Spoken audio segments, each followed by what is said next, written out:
Mata upu e tolu se fulufā, o le whaasalaina o e toma.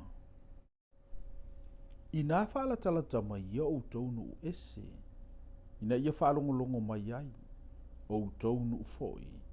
Wai mai ia o tau talinga, whaalongolongo mai ia le larolangi ma mea uma watu muai.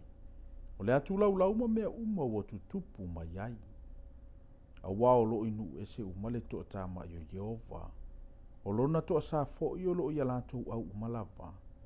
Wa ia whaafanoina i latou, wa ia tu inatu lava i latou ia fasiotia. E la fo a ina lo latou fasi, e alua e fo i le elo yo latou tinoti, e tafe e sea maunga yo latou toto. E mawai fo i au umalava le langi, e tata a ia le langi e peyo se tusi, e pa ua latou au umalava. E peyo na pa uo la wole vine, e peyo na pa uo la wole mati.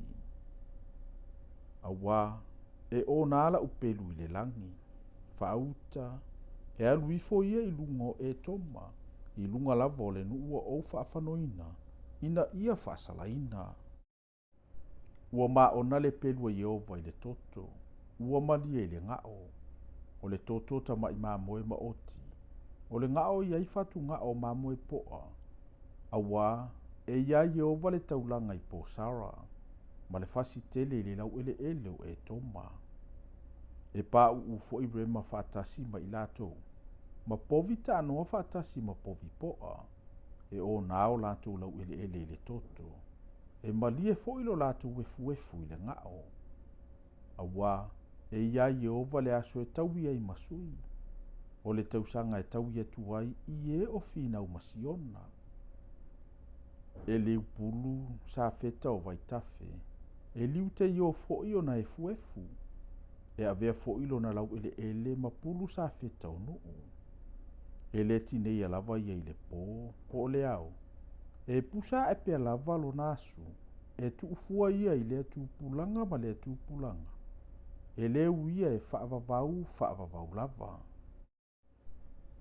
Ai whaia mō kati ma ki fota, e nonofo ai foi, o ine sofe ma o reva. Na te whalo ina foi o na lunga le fua, e whaangau ina ai, ma le fua whaatautau, e whaatu ufua ina ai. E leo iai foi ni o na li ilatou te tofia e pule, o na li isili, e le toe i lava so latou.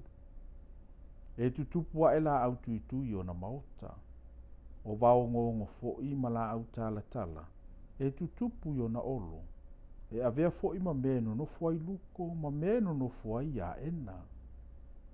E fetaia iai manu fe ai o le vao ma aie, e fe vala aua i foi oti o le vao, e nofo file muai le lilita, e mauai foi e ia se mea e malolo wai. E fai ai e le ki fosalo na ofanga, ma tu wai o na fua, ma tongi ai. E ufi fo i ai ilona tino, e whaapotopoto ai tai e tai lua. I nasa ili ia i le tusi e Yehova, ma whaitau i ai. E le aiso lantou e uvale, e le aise tasi e le iloa lona soa, a wao lona fofonga, ua whetalai atu ai, o lona nganga foi, o ia na te whaapotopotoina i latou. O ia foi na whaia le vili mo i latou, o lona a ao na vai ina ai mo i latou i le fua whaata oto, e whaia mo i latou e whaavavau. Latou te mawai i lea tūpulanga ma lea tūpulanga.